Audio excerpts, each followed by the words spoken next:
Air Force One, and then you can, they let you go in it, and it's like really cool. Wow. Yeah, that's cool, that's really cool. Yeah, I'd love to do Yeah. that.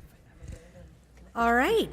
Good afternoon. The April 16th, 2024 School Land Board meeting will come to order. This meeting of the School Land Board is being held in person at 1700 North Congress Avenue, Stephen F. Austin Building. Access to the meeting by members of the public was published in advance in the Texas Register in accordance with the Texas Open Meetings Act. Any member of the public who wishes to address the School Land Board may do so during the public comment period. And Board Secretary, will you please call the roll? Chairwoman Buckingham, Here. Ms. Burke, Here. Mr. Curley, Here. Mr. Neal, Here. Mr. Burciaga. All right, there being 4 members in attendance, a quorum is present, and now I call this meeting to order. At this time, if you will stand and please join me first in the Pledge of Allegiance to the United States and then to Texas. I pledge allegiance to the flag of the United States of America and to the republic for which it stands, one nation, under God, indivisible, with liberty and justice for all. Honor the Texas flag. I pledge allegiance to thee, Texas, one state, under God, one and indivisible. Sorry, I shoved my chair way over onto you. Alrighty, the first item on the agenda, item number 1, is approval of the minutes from the February 27th, 2024 School Land Board meeting. Would any board member wish to discuss this item before voting? Do I hear a motion to? I'll move for approval. Okay. Second. Okay. Is there any objection to approving the minutes from the February 27th meeting? Seeing none, we'll pass by unanimous consent. Next item on the agenda is item number 2, public comment period. Members of the public may address the School Land Board concerning any matter within the authority of the board. As chairwoman, I am limiting the length of time available to each speaker to 2 minutes. The board secretary shall keep track of time. Do we have anyone in attendance who wishes to address the board on any board matter at this time? We do not. Okay, thank you. Then it's on to item number 3, approval of the consent agenda. Members, it's in front of you. Any extractions from the consent agenda to discuss or vote as a separate item? All right. Is there a motion to approve the consent agenda then? I'll move for approval. All right. Second. Okay. All in favor, say aye. Aye. So none opposed, motion's made, seconded, and carries by unanimous vote to approve the consent agenda. Next item on the agenda is item number 4, consideration and possible action on coastal easement CE 20230081, new Terry Yates, Offutt's Bayou, Galveston County, and Chair recognizes Amy Nunez to present item number 4. Good afternoon. Amy Nunez, Coastal Field Operations. Presenting item number 4. This project consists of a proposed residential pier and fill, including a bulkhead. The 1,001 square feet of fill was added without authorization. It was discovered during the inspection of the property for the pier. We worked with the property owner, and he has agreed to pay a $1,500 one-time stipulated penalty for the unauthorized work. And bring that fill under easement. The standard calculated fill rate was high. It was over $2 a square foot because of the area and increasing property values. And due to the more stable bulkhead that was constructed and the property owner's willingness to bring this into the compliance, staff is recommending $1 a square foot for that fill. This is consistent with other residential projects that are very similar in manner with similar locations that we brought before the board previously. The rate, again, is consistent with other projects of similar nature. The pier is just, everything else is charged at regular administrative code rates. So the pier is about $39. The fill's $1 a square foot, and staff is recommending approval on those rates. Questions, members? Does the state boundary remain the same? Yes, sir. Yeah, the state boundary remain the same. We do have, up and down the coast, several of these types of situations that we work on an agreeable solution when this does happen, but the state boundary remains the same, and then that fill will be in the easement with them. Okay. Other questions? Motion? I move to approve. All right, is there a second? Second. Thank you very much. All right, all in favor, say aye. Aye. All right, so none are opposed. Motion's made, seconded, and carries by unanimous vote to approve item number 4. Next item on the agenda is item number 5, consideration and possible action on a proposed amendment to 31 TAC Section 9.51 B3E IV regarding the delegation by the board to the commissioner of certain penalty and interest waivers below a de minimis threshold, and the chair recognizes Ken Mills to present item number 5.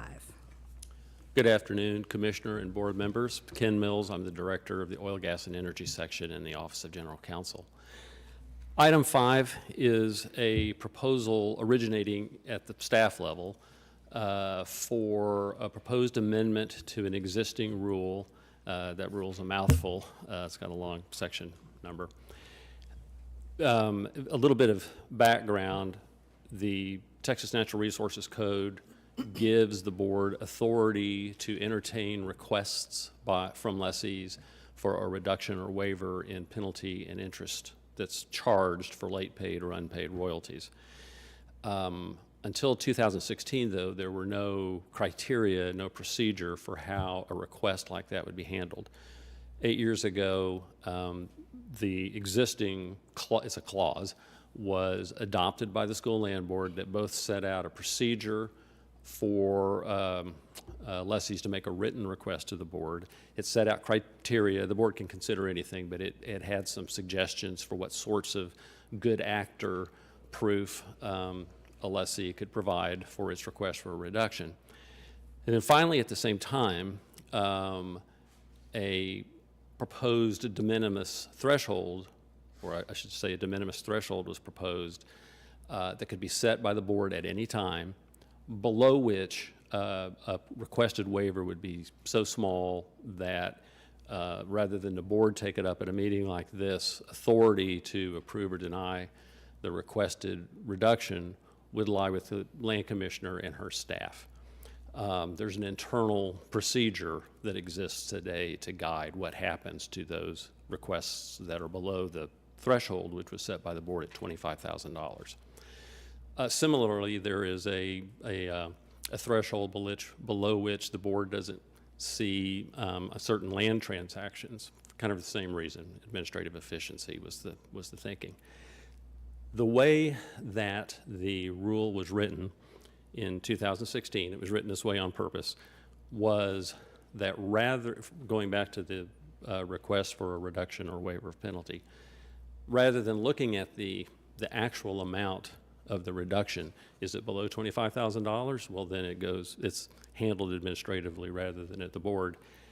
Instead, the baseline was what was the original unreduced amount of penalty and interest that was charged.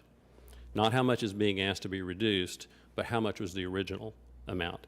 And I think the thinking at the time, I was involved, but it was 8 years ago, and I don't remember exactly.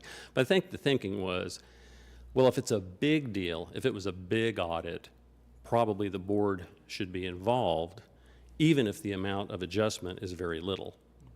That let's just set aside matters that were always small. And there are a number of, our staff handles reconciliations, and limited reviews, which are less than full audits, frequently might involve just a handful of small payments that got missed, so very low royalty amounts, very low penalty and interest amounts. Certainly those are still going to fall within the administrative delegation to the commissioner.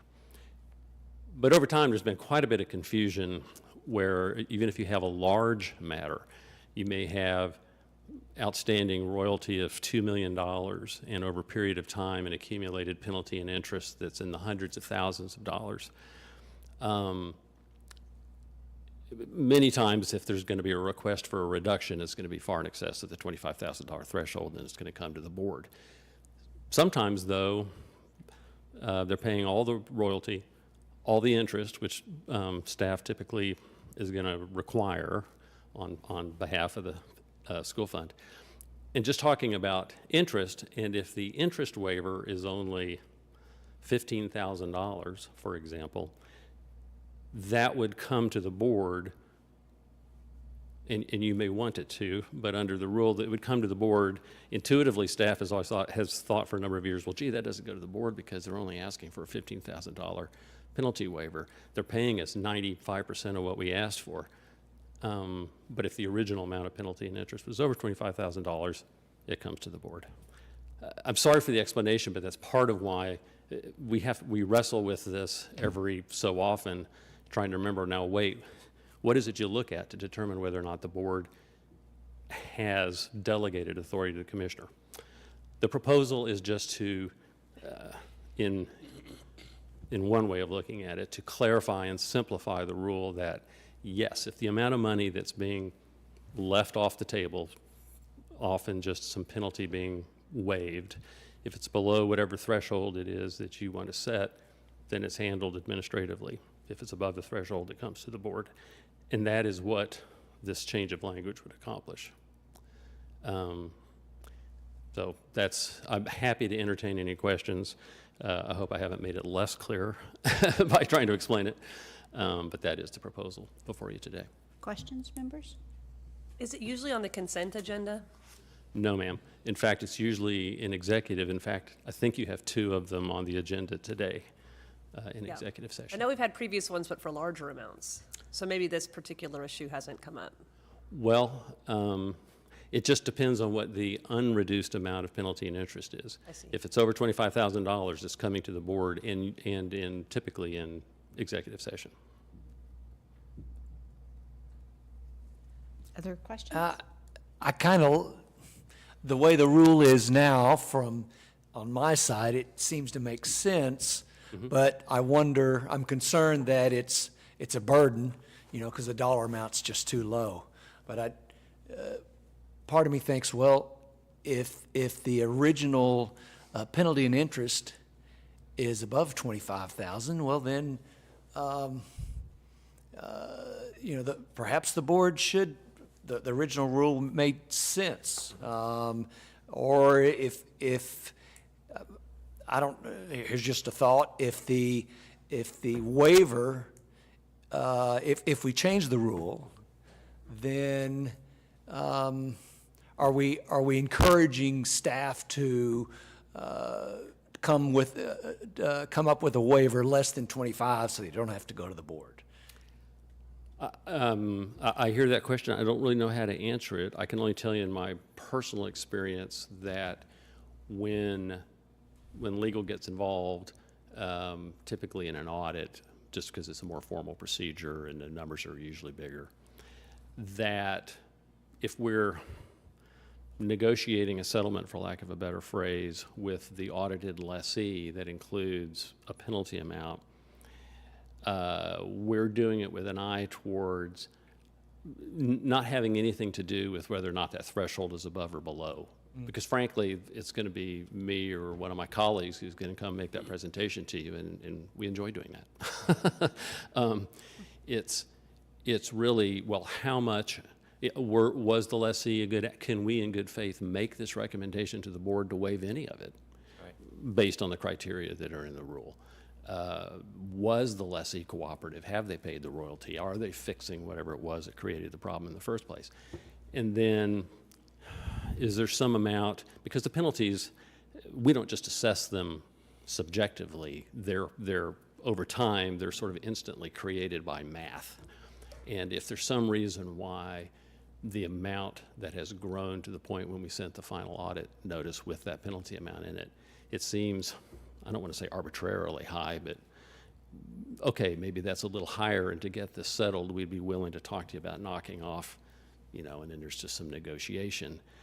It's about trying to find an amount that's appropriate and realizes the right amount, a high enough percentage to take this in good faith to the board without any regard to that threshold, which you could change at any meeting. It just happens to be $25,000 right now. But I say that not to try to dismiss your concern, but I don't think that that's usually a factor, is whether or not it's going to have to go to the board,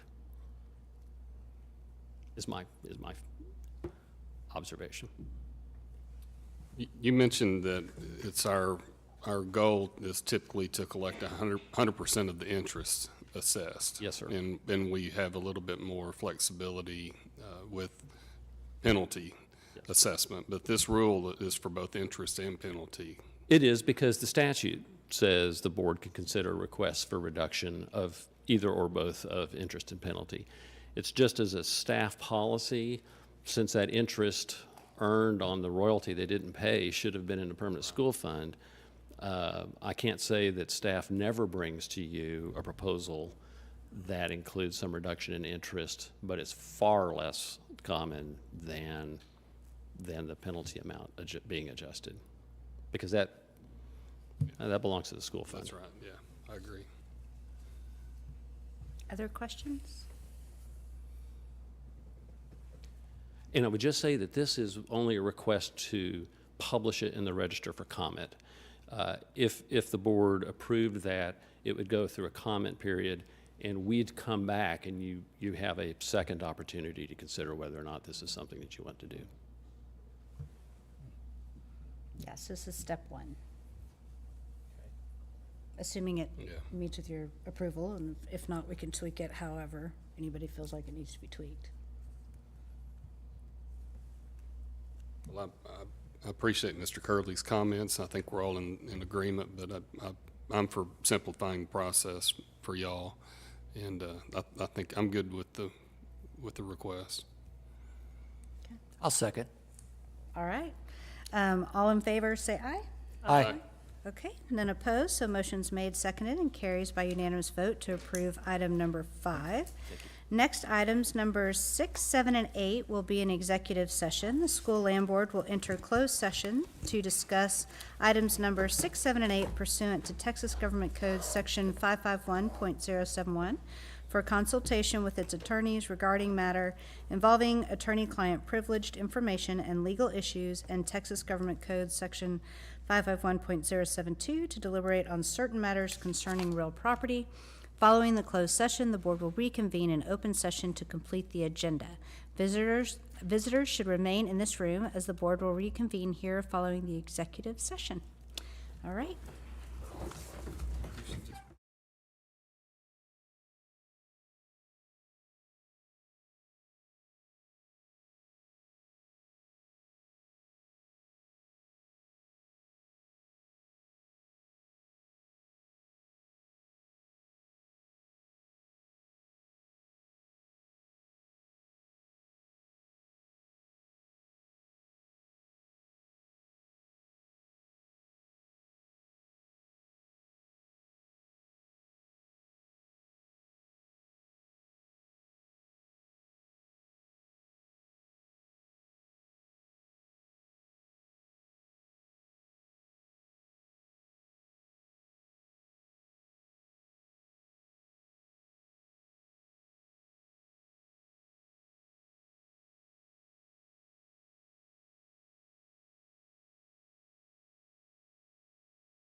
2023-2024 16-month budget associated with base file number 155816, located in Fort Bend County, Texas. And the chair recognizes Marie Burks to present item number 6. Good afternoon, Marie Burks, Asset Management. Yes, this item has been an ongoing development project for the Permanent School Fund, and staff are required to submit annual budgets to the board for approval.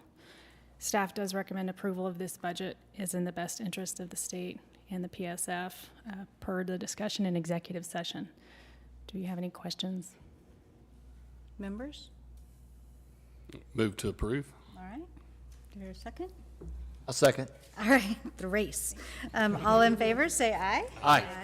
All right, none opposed. Motion's made, seconded, and carries by unanimous vote to approve item number 6. Next item on the agenda, item number 7, is consideration and possible action on request for waiver of penalty by Oxy Permian Limited arising from an audit of state leases MF 020331, 021541, 029489, 051119, and the chair recognizes Nick Ormond to present item number 7.